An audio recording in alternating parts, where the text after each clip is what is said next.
Check 1, 2. I have to grab my headphones.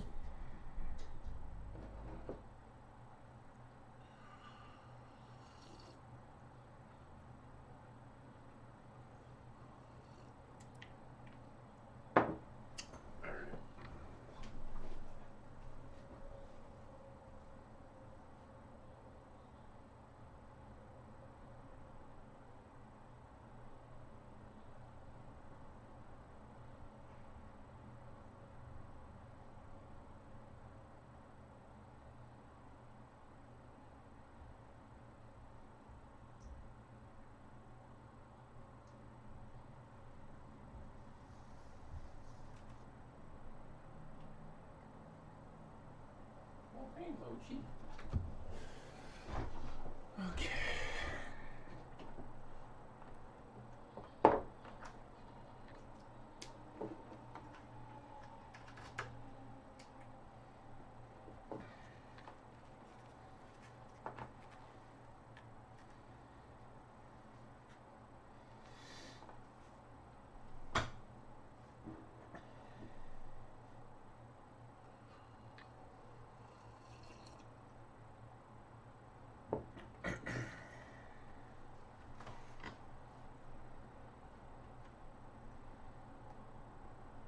Just waiting for folks to join right now. I can move this over so you guys can hear me a little better. Let me turn down my monitors. There. Much better.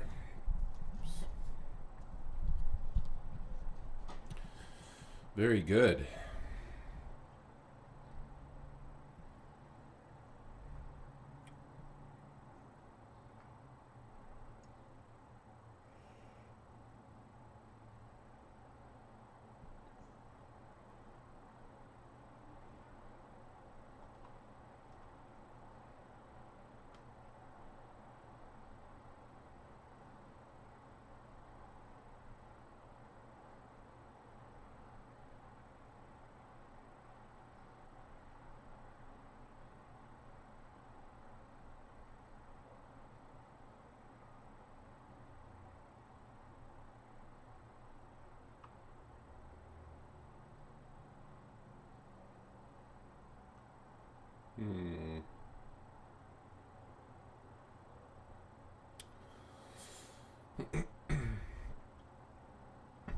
So we'll use that. And then we'll use... Let's do this. Close that.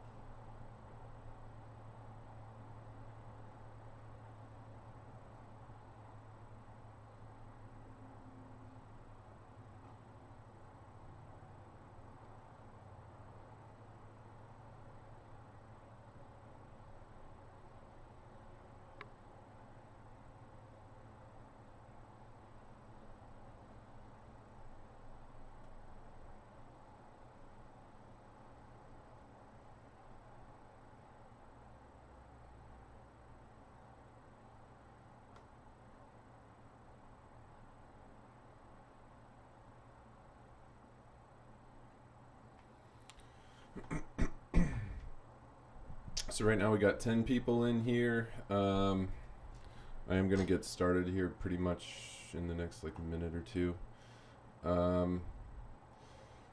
Let's see. If I can get this to work. I've been just struggling with technology today. I have to completely reformat my hard drive later, which I'm not looking forward to doing, but just, how it goes sometimes.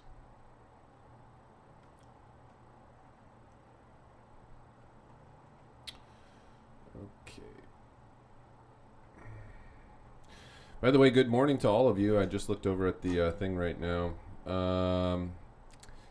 Good morning, Sravanti, Christine, Vig, Renee, Dimple. Very good to see you. Vig requests to see the cats. I'll see what I can do.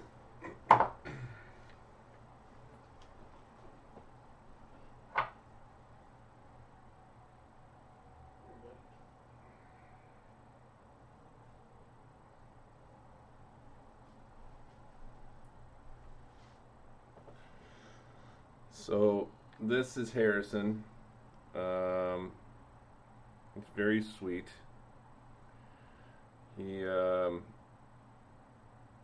I'll tell you who does not like Harrison is Manal.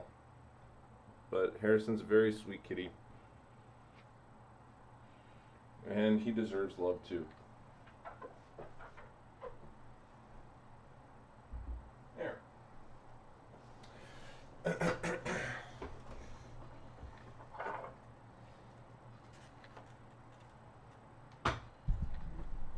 Yeah, Harrison's a good kitty. He's sweet. Very, very sweet. Mochi's very sweet too. Mochi's been sweet all morning, but Mochi doesn't like being held. So Harrison's a little more tolerant of being held. It says assignment dropped on Student Connect. Was that for everyone? So Christine, the way that these have to be graded, all these distance assignments, the way that the district has instructed us to grade them. Excuse me. The way that the district has instructed us to grade them is only to basically what you do if you don't participate in an assignment, it gets dropped. So let's say that you did Mondays and Wednesdays assignment, but then you didn't do Friday's assignment. You would get 5 points out of 5 for Monday, 5 points out of 5 for Wednesday, and then 0 points out of 0 for Friday, meaning that Friday would not be held against you.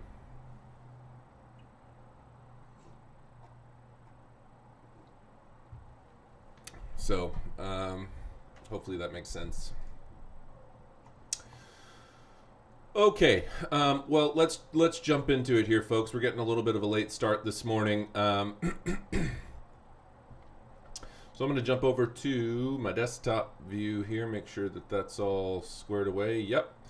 Okay, and I wanted to use a couple of different things to remind you of the Age of Absolutism. So let's talk about that, starting with basically the Treaty of Westphalia.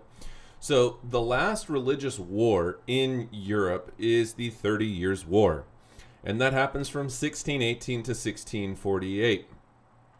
There had been a previous agreement in the 1500s called the Peace of Augsburg, which established something called Cuius Regio Eius Religio, or whatever. I can't say it. I butcher that every single time I say it. But anyway, it basically means he who reigns, so the religion.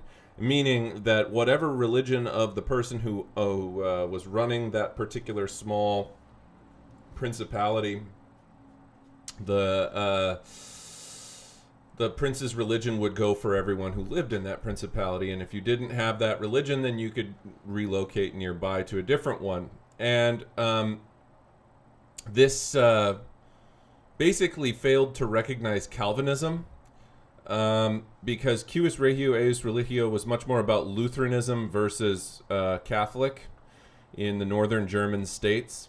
But as Calvinism starts to become more widely practiced, particularly by nobles, it ends up creating conflicts between Protestants and Catholics in the Holy Roman Empire, particularly in Bohemia, which is the first phase of the war. So there was the Habsburg leader Ferdinand II, and he basically the Calvinist princes rejected him and threw his advisors out of the window. That was the defenestration of Prague, and then he declares war on Protestant rebels in Bohemia, and this ends up spreading and spreading. Well, the Peace of Westphalia is remember the Treaty of Westphalia, the Peace of Westphalia, is the thing that ends 140 years of religious warfare in Europe, and so that's what we're starting with today, is talking a little bit about how this Peace of Westphalia sets up the period afterwards of absolutism, right? Basically, the religion of each realm goes back to being determined by its ruler, similar to Peace of Augsburg, but also the Peace of Westphalia redrew the lines of Europe. All 300 states achieve autonomous rule, economically devastating to the Holy Roman Empire. They would never recover full power again until the German unification movement down the road. And then religion moved closer to being more of a personal choice rather than something that's dictated by the state.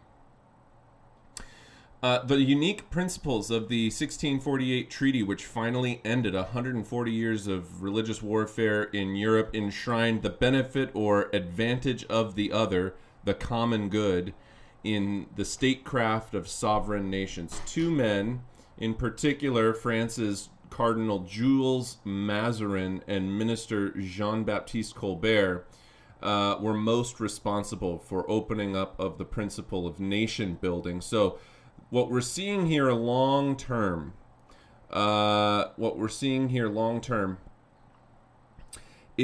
I don't know if you can see these guys up here, by the way. This is it says Jules Mazarin and Jean-Baptiste Colbert. I don't know if that's not right. Those are not the right images.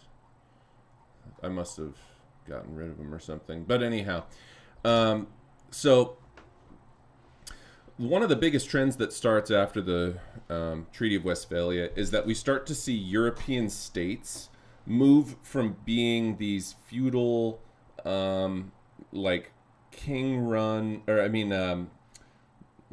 they still remain king-run and they still remain noble-run. The process of centralization that started in the Renaissance goes to a whole new level when we start to see the principles of nation building this it's like statecraft. When we talk about the age of absolutism, we're talking about the setting up of a more recognizably modern political system, although even by today's standards it's not entirely modern. The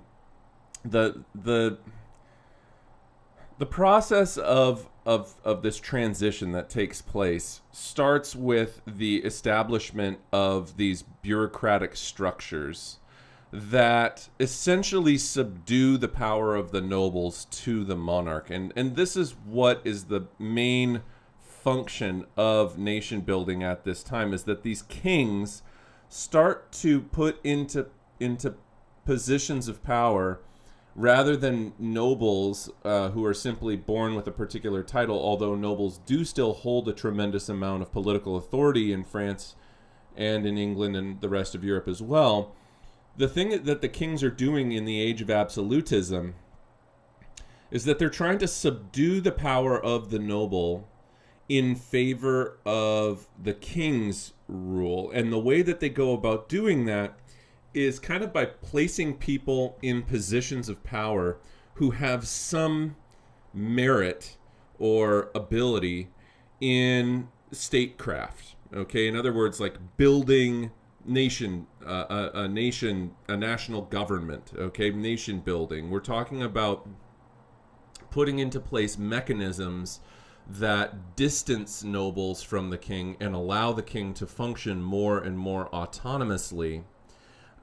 Meaning that sovereignty of the state was very much in absolutist states like Russia and France, not Britain, because Britain, even though James I and Charles I in our discussion on Wednesday, even though they tried to rule Britain with, in an absolutist way, it doesn't pan out. And so, places like France, Russia, the Habsburg Empire, and so on, all of them start instituting these measures, like bureaucracies and the intendance system in France and so on, to distance themselves from the nobles and to be able to rule in a sovereign way. And if you think about that word sovereign, all right, the word reign, R-E-I-G-N, sovereign, okay?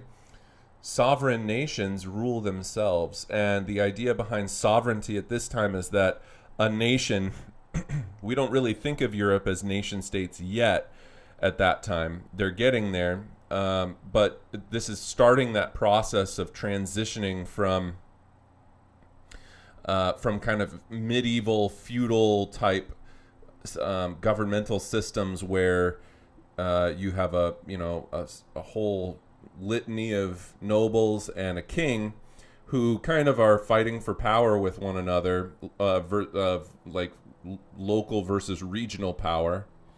And the Age of Absolutism flips that on its head and starts moving Europe in the direction of nation states and national governments that run the entire show from a centralized authority figure. And so that's the principle of absolutism. In case you're wondering, it took me a while to be able to put that into words that make sense, but it's kind of a hard thing to describe. Absolutism is, I think, one of the more challenging units in the whole class, because you're talking about kind of lofty political ideas and systems. So, let's scroll down here. Rise of absolutism. Okay, so in response to the religious wars and internal rebellions that people were facing at this time, divine right monarchs attempted to gain broader control over the social, political, economic policies of their realms.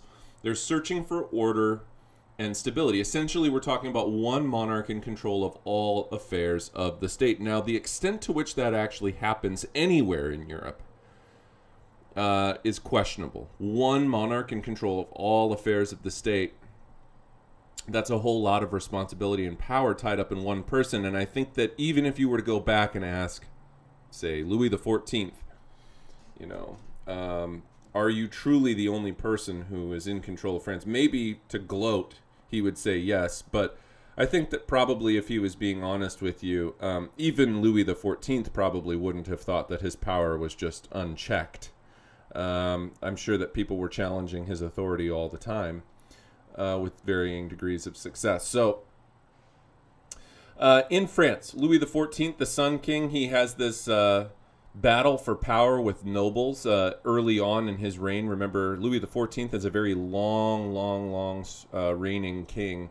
And in the early days of his reign, you see a noble uprising called the Fronde. And it gets put down viciously.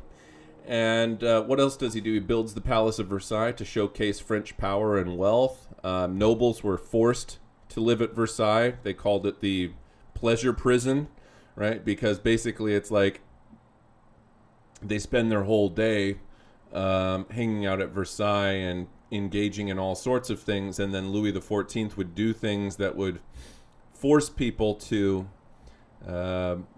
spend beyond their means. They wouldn't be allowed to leave. They would have to take part in all of the crazy reality TV-like drama that would go on at Versailles, and it's mostly so that he can keep watch over them. And remember, we reread a whole bunch of stuff about Louis XIV earlier this year. Louis XIV was really good at playing the game of like, oh yeah, they haven't thanked me in a while. Oh yeah, I don't know who that is. Like playing the whole game of like whoever was in his immediate graces would be rewarded, and anyone who hadn't gone out of their way to get involved in the king's affairs would be kind of forgotten. And so that's kind of how Louis XIV runs the show there. He said that one king, one law, one faith, revoking the Edict of Nantes with something called the Edict of Fontainebleau. And so one king, one law, one faith. That's a very important phrase from Louis XIV. One king, one law, one faith. It's really a phrase, it's a motto that perfectly characterizes absolutism in France.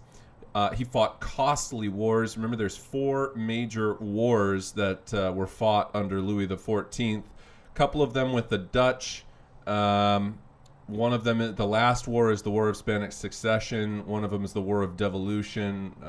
One of them is the War of, oh gosh, now I'm going to forget the other two off the top of my head. But they basically, they fought 4 major wars, and the wars become more expensive and less successful the longer into Louis's reign that we go. This results in heavy taxation to the peasants. This extreme tax burden on the national treasury meant that increasingly, to solve immediate, you're kind of robbing yourself in the future to pay for the present a little bit, in the scenario that what happens here. Remember that because they're fighting these wars in the present, they need money now, and so one of the ways that they go about dealing with this extreme tax burden on the national treasury in France under Louis XIV is that they start selling positions of nobles of the robe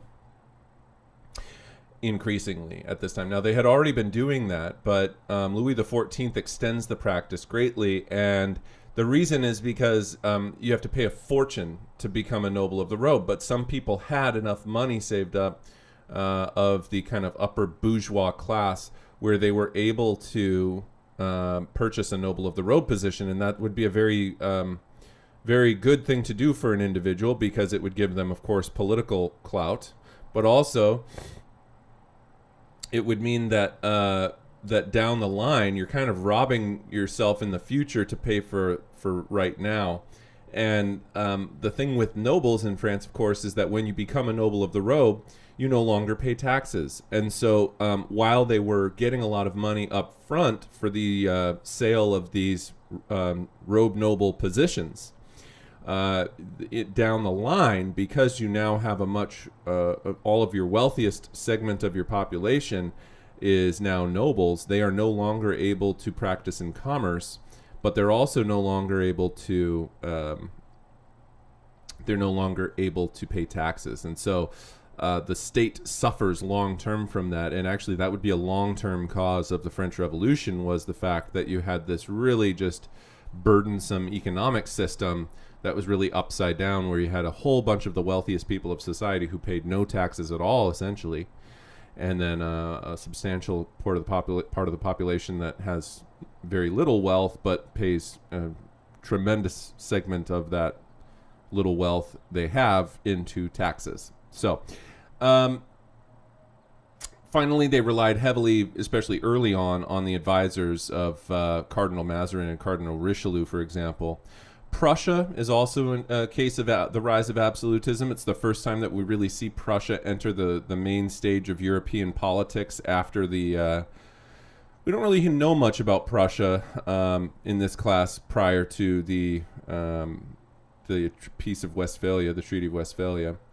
But Prussia consolidated power through the military. And in Prussia, the noble class in Prussia, remember, are called Junkers, Junkers. And the Junker class was the one that were the officers of the military.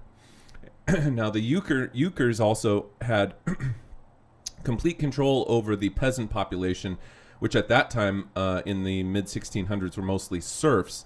And they used their taxes that they collected to build up the military, and noble status could be achieved by moving up in the ranks. And they start to have a little bit more of the Prussian military officers are going to be from the Junker class, but they promote their officers like remember, the Prussians are really all about super militaristic societal, like the whole pride of Prussia is wrapped up in the military, and they end up doing things like drill, like they create drill, what's the word that I'm looking for? Not drill sergeant. They do like marching drills and other things like that. Like they were really disciplined, the Prussian military was, and so particularly the army. And so the Prussian army becomes, in a very short time, one of the most powerful, even though they're not very large as a European state back in the olden days. They have one of the most powerful militaries because of how disciplined and drill instruction, that was the word that I'm looking for, drill instruction. They basically invent drill instruction. and so they're really really orderly. Anyhow, moving on. Austria, Leopold I and Charles VI, who are Habsburgs. Now, the bulk of the Holy Roman Empire and empire's power was concentrated in Austria after defeat in 1648. Now, they have to look elsewhere for power, so it shifts eastward because of the threat of the Ottoman influence in that region. So, Charles VI, succession crisis and the Pragmatic Sanction. You want to remember that one. Maria Theresa. Remember, Charles VI didn't have any sons. So Holy Roman Emperor Charles VI says, look, when I die, my daughter is going to be, Maria Theresa is going to be the one who takes over as Empress of Austria.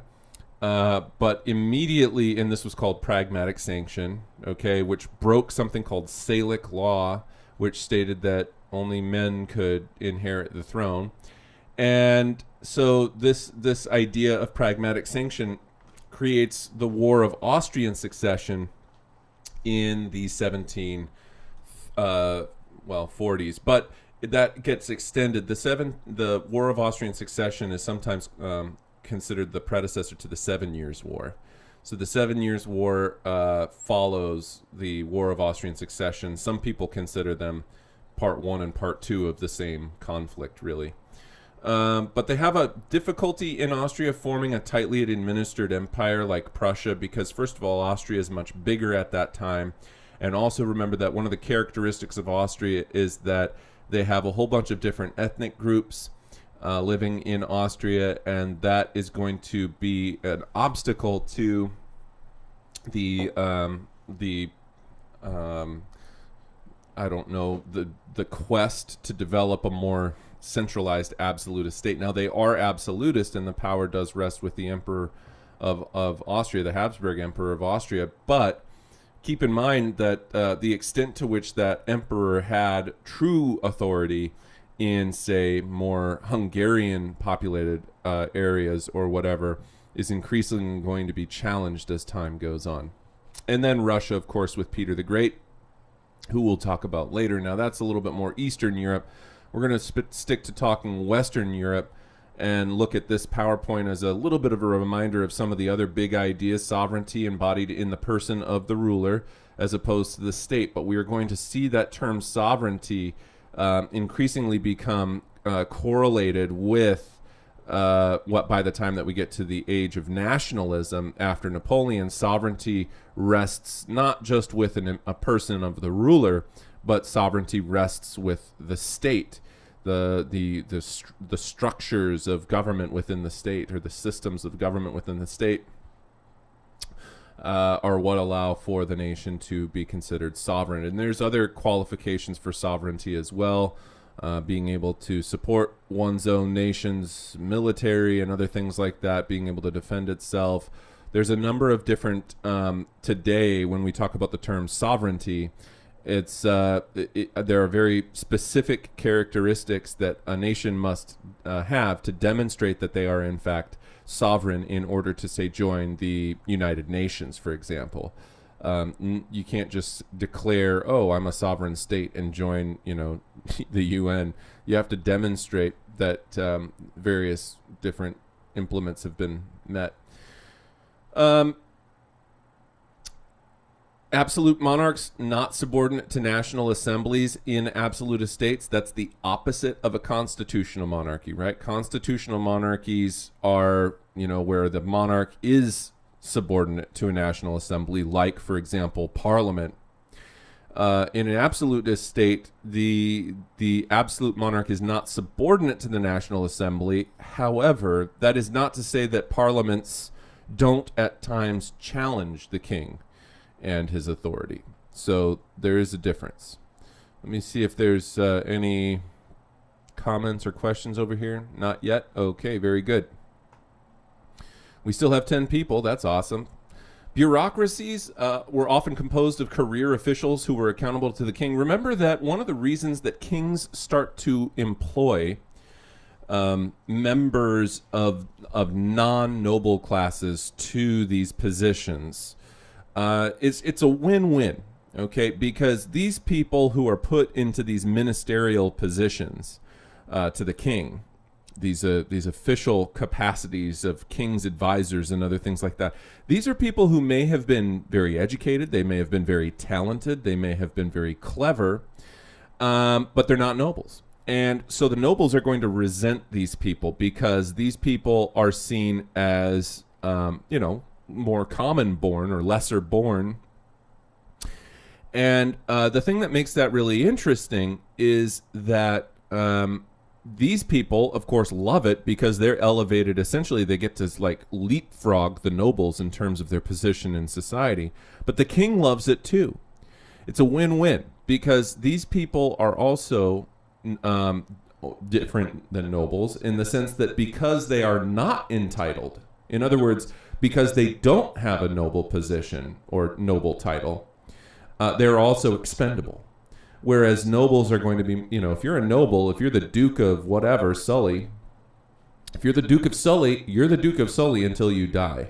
And then your son becomes the Duke of Sully. And then his son becomes the Duke of Sully, and so on and so forth. So the thing that makes this really interesting is that in this time, nobles do have certain entitled privileges to them.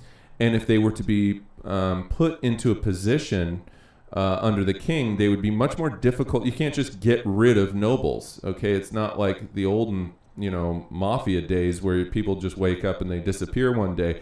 These nobles are around.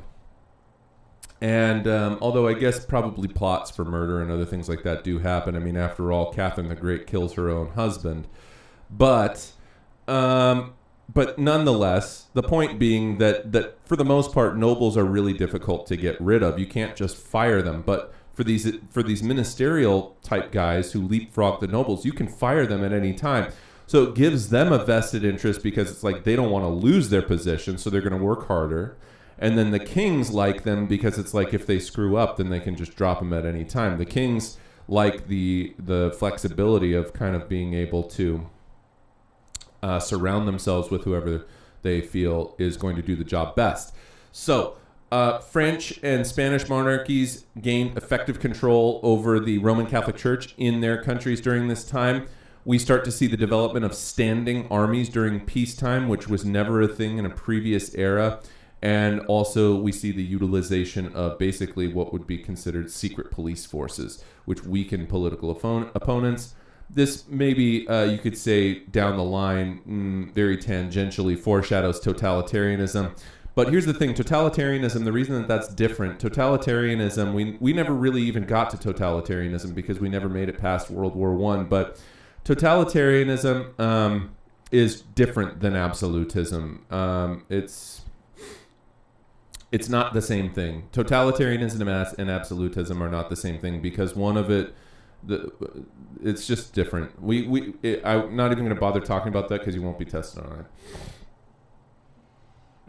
Okay, I'm going to skip past some of this stuff here, but you should probably know who these guys are. Jean Baudin, Thomas Hobbes, Leviathan. You guys might remember Leviathan and how it's like the people make up his little chainmail armor here. If you can see, it's like actually people's heads who are all glorifying a central monarch's authority.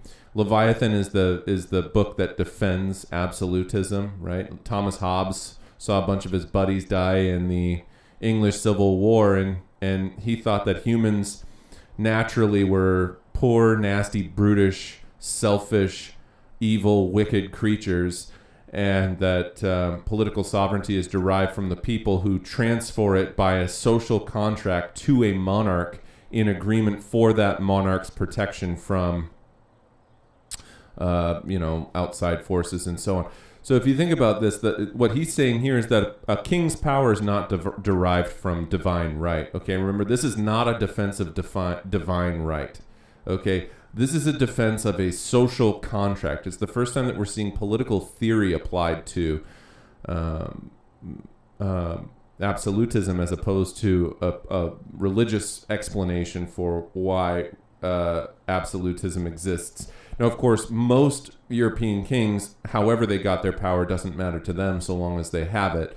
So some kings would have been more likely to say that their power was derived from God. Perhaps other kings, like, probably the Frederick Williams of Prussia and stuff like that, would have said that their power was derived from this implicit social contract between the people and the monarch, which says that the people give up their freedom in order for protection from the king.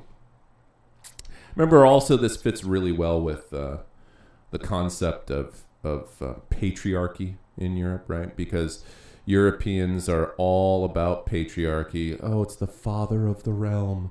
The king is the father of the family to the people, and just like the father of the family inside the household, right? Like, that's the sort of thing that they're always...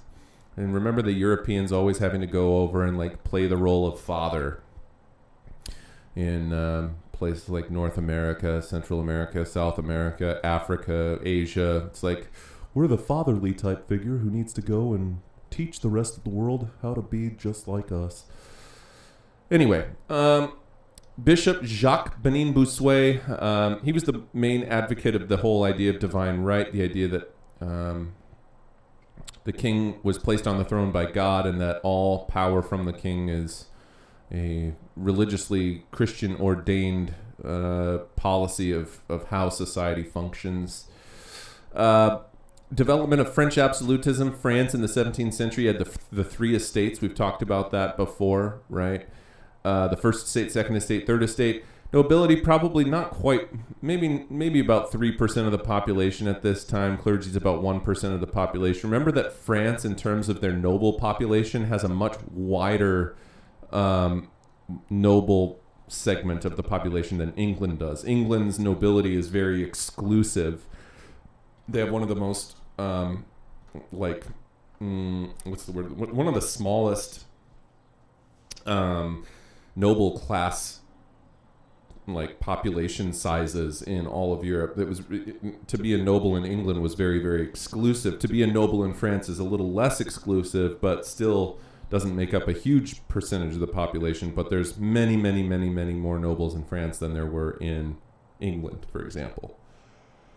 And then you got your third estate, Then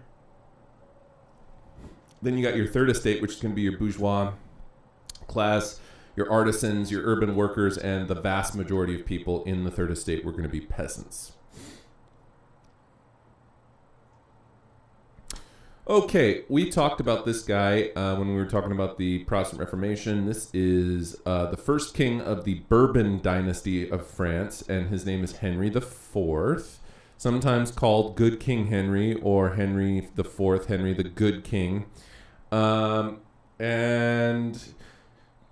the finance minister for Henry IV was a guy called Duke of Sully, and his reforms enhanced the power of the monarchy. He believed in mercantilism and so on. But Henry gets assassinated in 1610 by a fanatical Catholic monk who was seeking revenge for Henry's granting of religious toleration through the Edict of Nantes. So, Henry's widow, Marie de Medici, ruled as a regent until their son came of age. And we are seeing kind of a crisis in power here. Here you can see Marie, and this is where we end up getting Louis XIV, Louis XV, Louis XVI. So let's move on here. Louis XIII, from 1610 to 1643, she is the, Marie de Medici, she is the mother of Louis XIII. And so as a youth, his regency is plagued by corruption and mismanagement because no one was expecting that his father, Henry IV, would be, assassinated. So feudal nobles increased their power during this time before he comes of age. They were challenging the authority of the king, and perhaps that's why by the time that he comes of age, he rules with kind of an iron fist. Louis XIII is kind of a brutal dude. he was like beaten as a kid and stuff like that. He was really treated badly.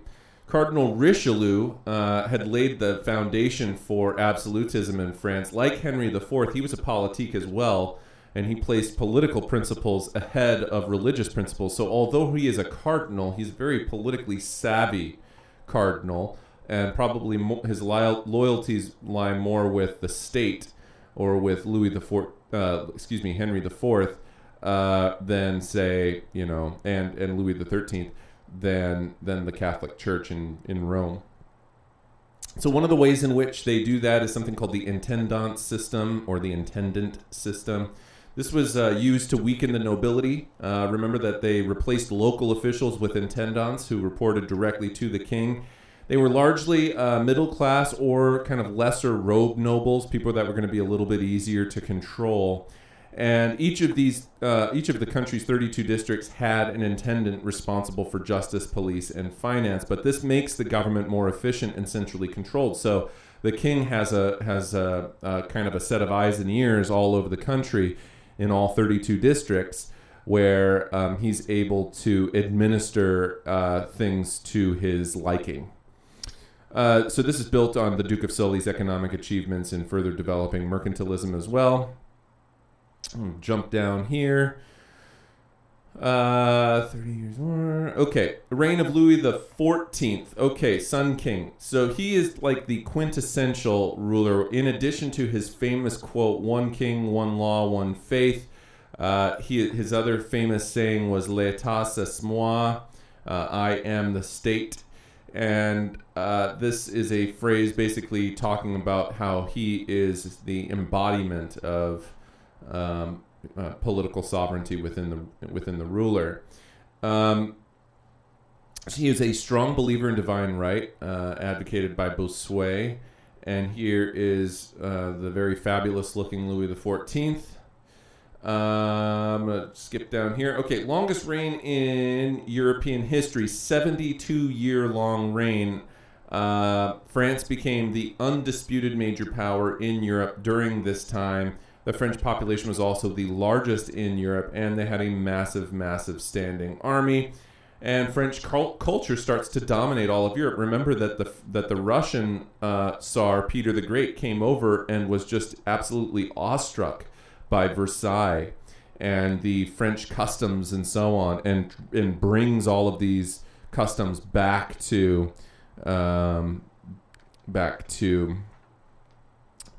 Russia, and even builds, for example, what is oftentimes referred to as the Versailles of the East, Peterhof Palace in St. Petersburg. So France is also the epicenter of literature and the arts until the 20th century. Remember that France is known for their amazing Baroque art and architecture. They're also known for the contributions that they made to the Enlightenment through political philosophy and so on. So there's a lot coming out of France at this time. The Fronde, the noble revolt in the early years of Louis XIV. Cardinal Jules Mazarin controlled France when Louis was a child. There are some sword nobles who revolt against Mazarin in the 1640s, kind of old nobles of the sword are the ones that have the old school titles who have been around a long time. Nobles of the robe are the kind of younger guys, or not younger, but not as they're more recently elevated to the position of nobility rather than the sword nobles who have been nobles for generations and generations.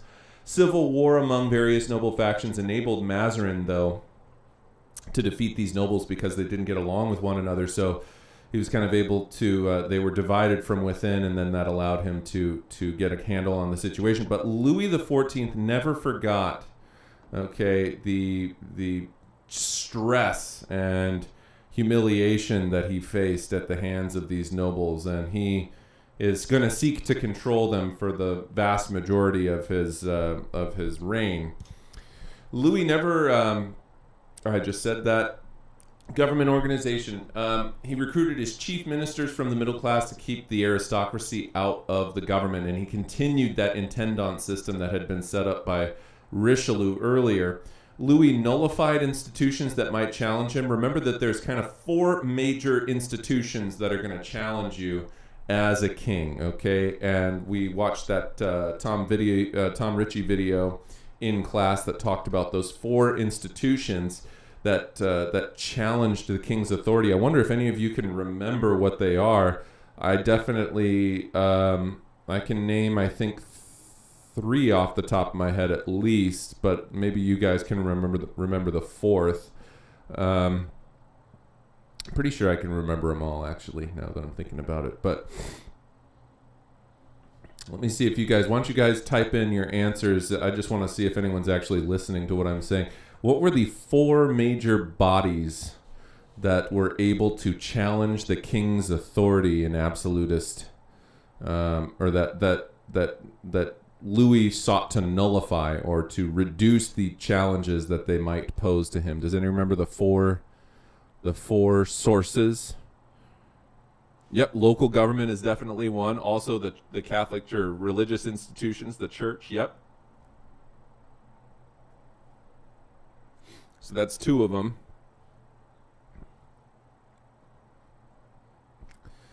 Then don't forget you've got who else is going to challenge the king?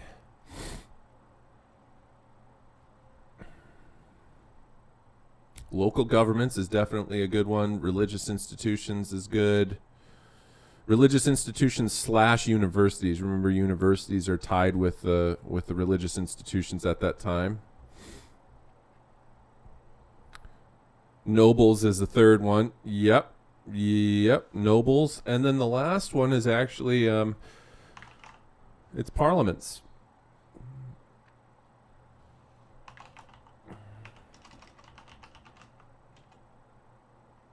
The Parlements of Paris. Now, I know that that's spelled funny, and that remember that there are several parliaments in Europe at that or in France at that time. So there's the Parlement of Paris, but there's also the Parlement of there's a whole bunch of like local parliaments. And so the Parlements, fearful of resisting him after the failure of this noble revolt. By the way, good job everyone for contributing. And so officials who criticized the government could be arrested, and the Estates General was never called. Okay, so moving forward here. Control the peasants. Some peasants kept as little as 20% of their cash crops after paying the government. Remember that this is where we see things like the corvée in place and various other taxes that the peasants are made to pay. Versailles Palace, grandest and most impressive palace in all of Europe. It is a Baroque architecture palace. Now, it was built to reinforce the image of Louis XIV as being the most powerful absolute ruler in France. The cost of maintaining it was actually 60% of all royal revenues, but it's considered a pleasure prison for the aristocracy because the nobles that live there are required to, basically live there for several months of the year and obey all of the different recreational activities, which could include parties, but also gambling and also all sorts of different things that would lead them to spend a bunch of money on new fashions and other things that they didn't have the money for. And so they are now quite literally indebted to the king to have to, go along with all of his little festivities that he would be constantly putting on. Okay, so here's some images from Versailles. We talked about all that. Let's move forward here. Okay, so Louis considered himself the head of the Catholic Church. This is, I don't know if you guys remember, there's a form of Catholics that are considered Jansenists, and the Jansenists were suppressed under Louis XIV, who considered himself the head of the French Catholic Church. But you might remember a phrase. I'm not sure if you guys remember this phrase or not. There's a phrase that refers to, it's called Gallican Ism. I don't know if this phrase rings a bell to you guys, but Gallican Ism has to do with like the French Catholic Church, okay? And Gallicanism is like what is practiced more or less by Louis XIV, if I'm not mistaken. I better look this up because now I don't want to tell you the wrong thing. Gallican Ism theory: monarch is independent power of the popes. Gallicanism. Let's see. Actually, here's what I want to do.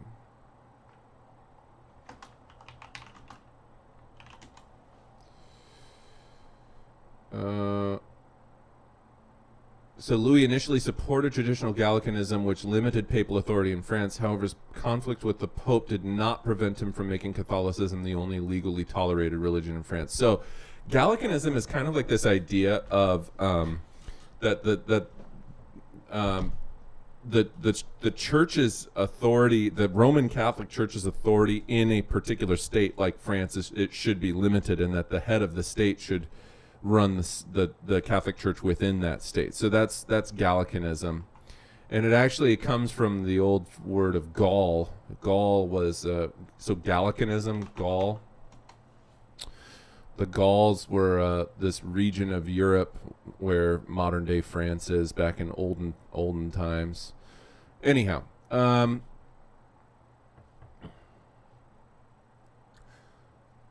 right. Let's move back to over here. Gallicanism is basically like Anglicanism, but for the French, but still Catholic, not Protestant. Correct. That is exactly right.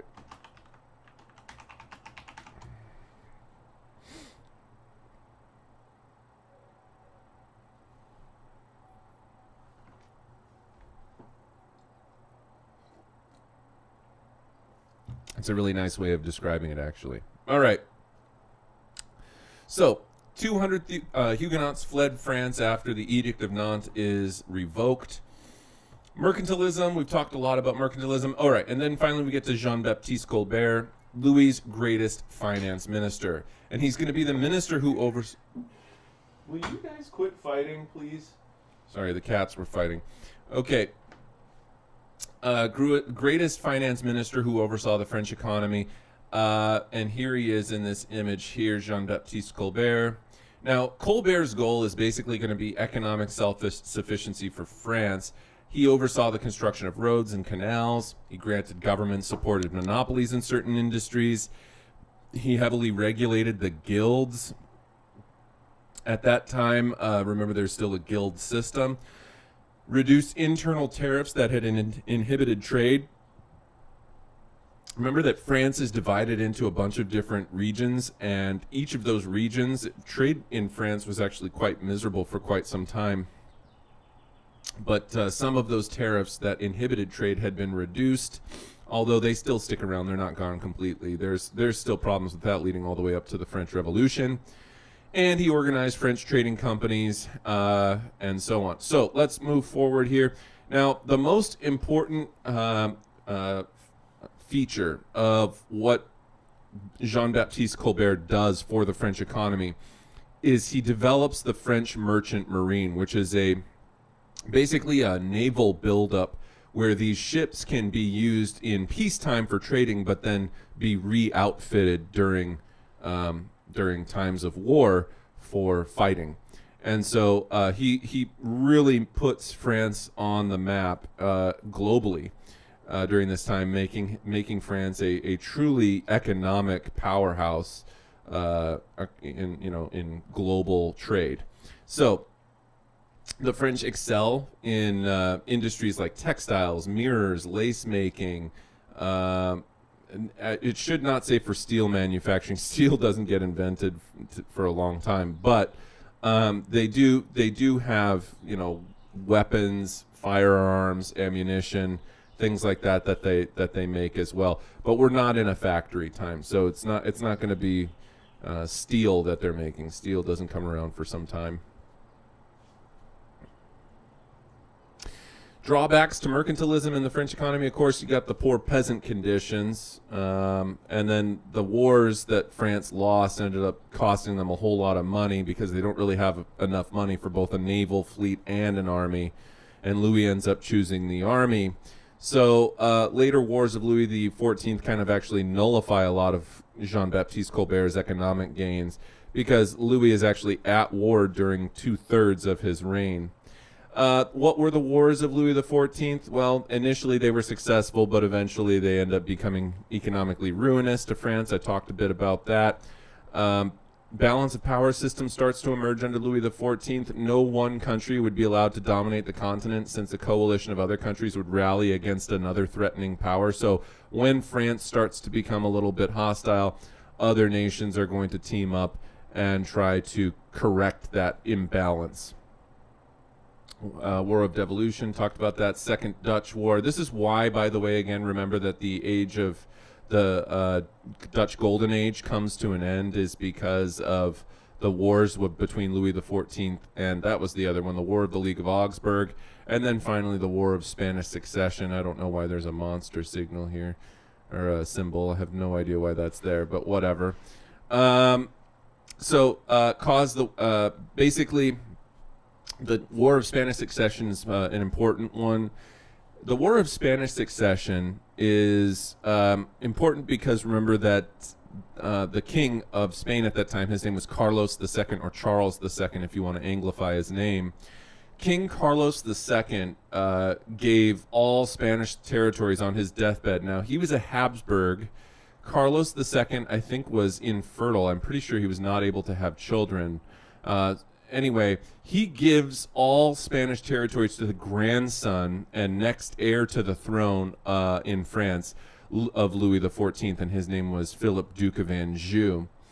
And the Duke of Anjou, at first, I'm sure, was probably pretty stoked because it's like, whoa, I'm going to be the king of both Spain and France? Wow, that sounds like a really good deal. But of course, the rest of Europe hears it and they get uncomfortable because European powers are afraid that, you know, what if Louis XIV consolidates the thrones of France and Spain? Now you would have a French, you know, king who runs basically, you know, most of Western Europe. That's going to upset the balance of power. So the War of Spanish Succession is about who is going to inherit the throne, since King Charles II had no heirs, and on his deathbed, his will was to give the throne over to France, basically. So this causes a war. And a grand alliance emerges, you know, to try to restore that balance of power between England, the Dutch, the Holy Roman Empire, Portugal, Brandenburg, and Savoy, which is down in Italy. And so they take this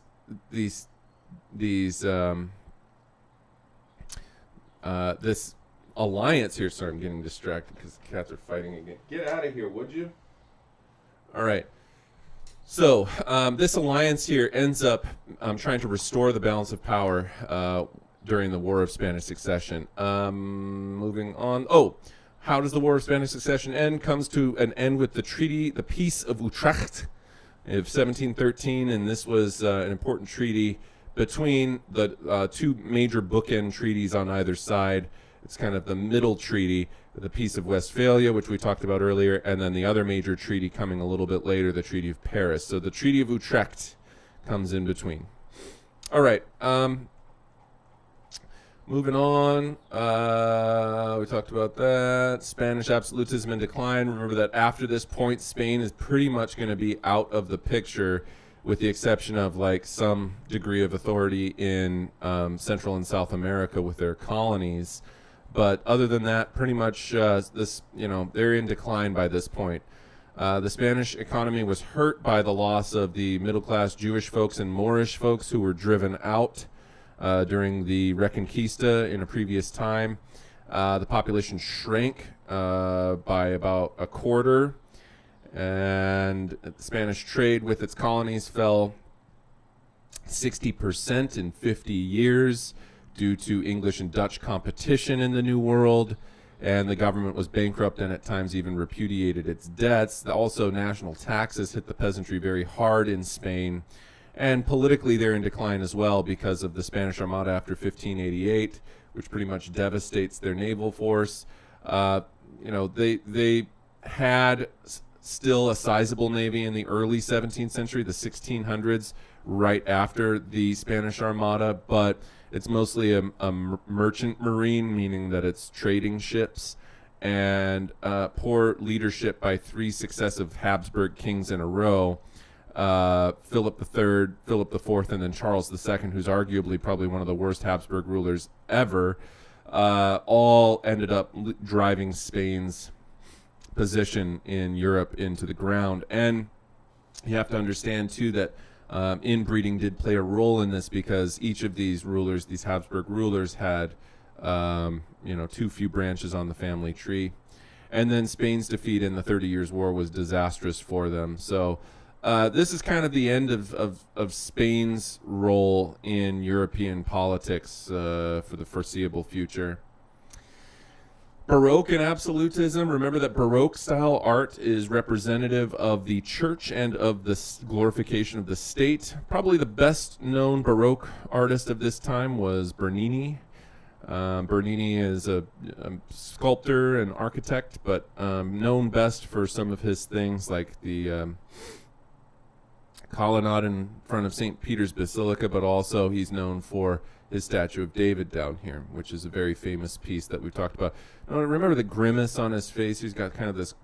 The thing about this is there's supposed to be more motion, as opposed to an earlier time, say Michelangelo's David. Michelangelo's David's kind of just standing there stationary. This statue of David has a lot more emotion. There's a lot more dynamic movement and dramatic nature to it, and so this is considered Baroque architecture, as opposed to Michelangelo's David, which is basically he's got no expression on his face. He's kind of just standing there, posed as though he's doing like a model shoot or something like that. This guy looks like he's about ready to use his sling to take down Goliath. Okay, here's the Peterhof Palace in St. Petersburg. Remember that this was completely redone after World War II. Peterhof Palace, there's basically nothing left standing of it. What was left standing, it was just completely like blown up inside. And so for a long time, Peterhof Palace was in ruins, and they had to completely redo it. But it was redone to the best of their ability, because by the time that it gets blown up in World War II, they did have photography, so they knew something about what it looked like on the inside, and they did the best they could to restore it to its former glory. It is absolutely beautiful. If you have a chance to go there, I strongly, strongly recommend it. Also, here's the Winter Palace in St. Petersburg.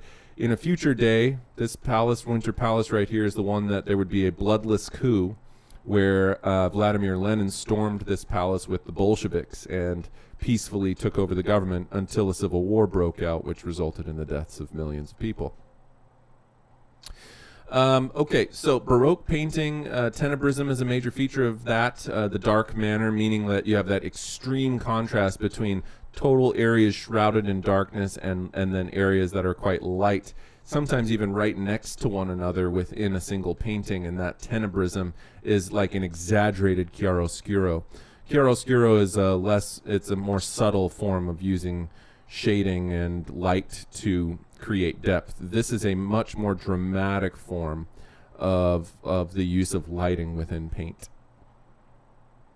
Probably the best known of the painters of the Baroque movement would be Caravaggio. Bernini, remember, is a sculptor, but Caravaggio is a very well-known Baroque-style painter, as well as Peter Paul Rubens, Diego Velázquez. You might even say that, what's his name? Rembrandt van Rijn is also technically a Baroque-style painter, but he's more of the Dutch Baroque variety. Okay. You guys probably remember some of these paintings from when we did our art walk, right? Also, at this time, people are starting to have more of a fascination with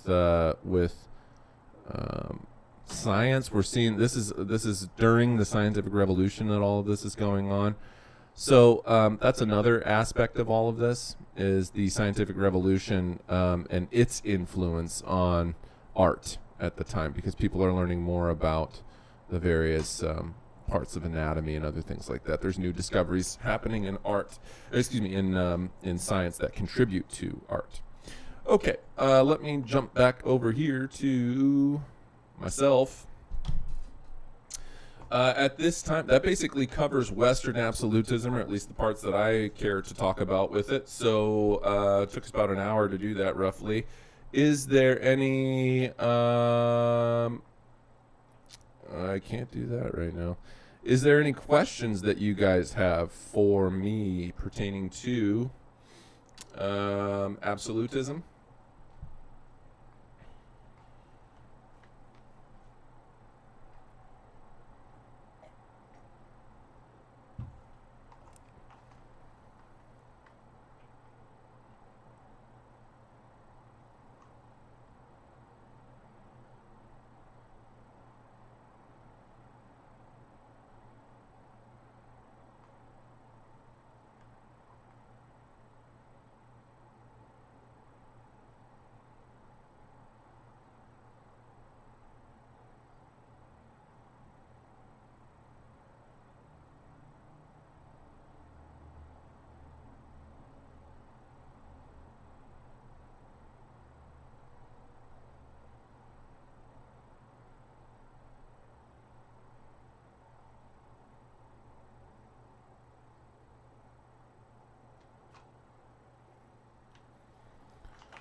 Does Prussia fall under Eastern absolutism? Yes, we will talk about Prussia on Monday.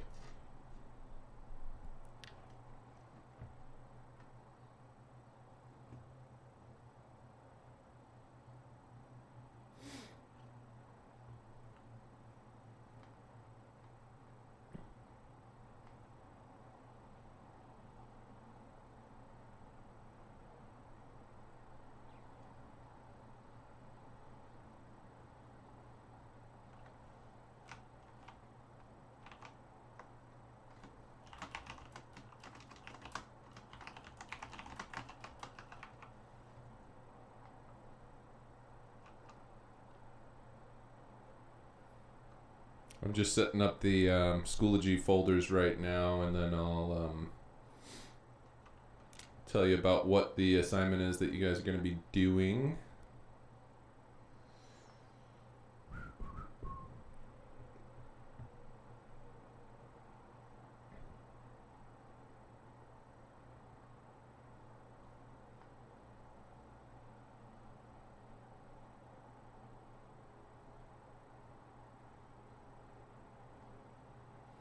And then I'm going to have to sign off and get going on world history.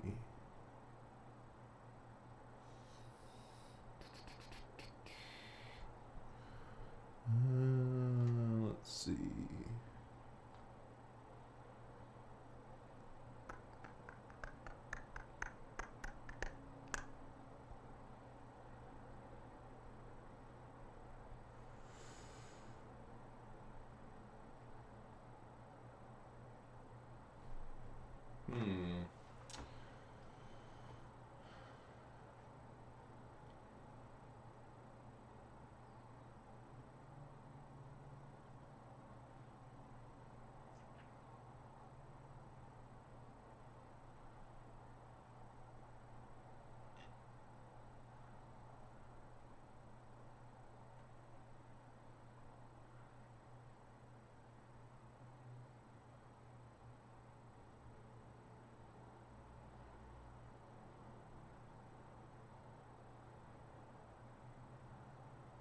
Perfect. Okay, so I have for you.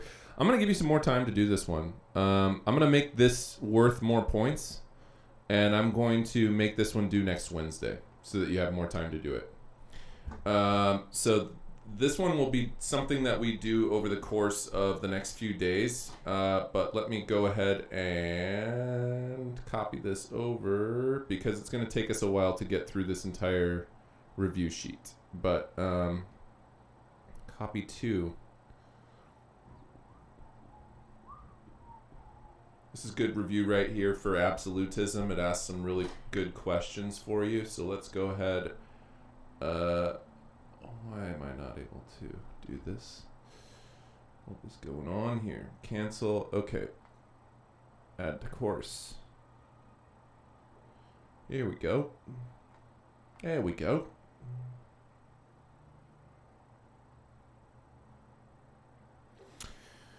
There's that. And then we just have to make a we just have to make ourselves a assignment thing. We'd be able to turn it in afterwards. Let's see. Go back here to period 4. Jump into new distance learning lessons. Jump into lesson 6. And we're going to add assignment. So as I said, I'm going to give you time to work on this one. Okay, because this one is going to take you a little bit to do, and I feel like making it due on Monday is not giving you enough time to do it. So I'm going to make it due on Wednesday. And it'll be worth more points. Chapter, let's see here. What is it called? Chapter 15 and 16. I'm just going to call this add assignment. I'm just going to call this absolutism review assignment. Absolutism review assignment. Okay. And we'll make this due Wednesday the 22nd at 8 a.m.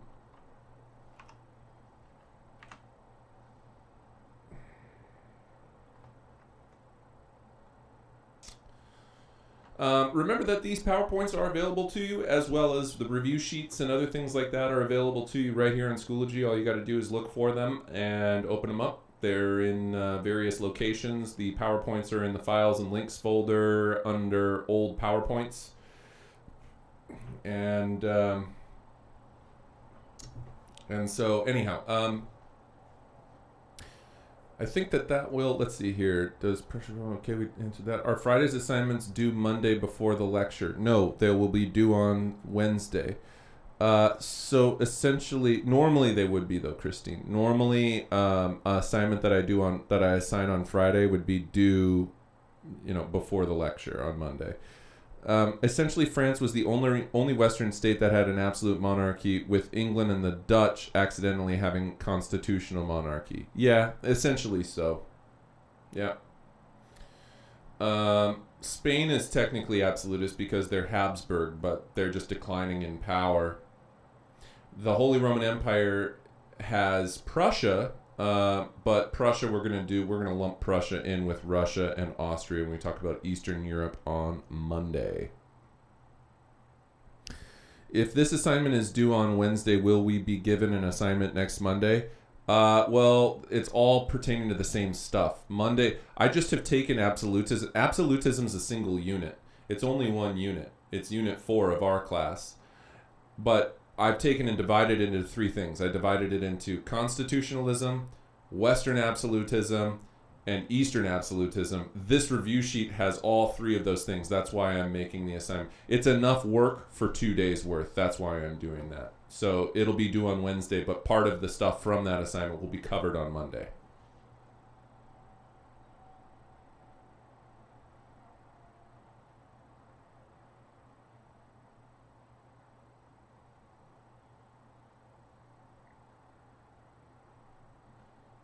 Any other questions, folks?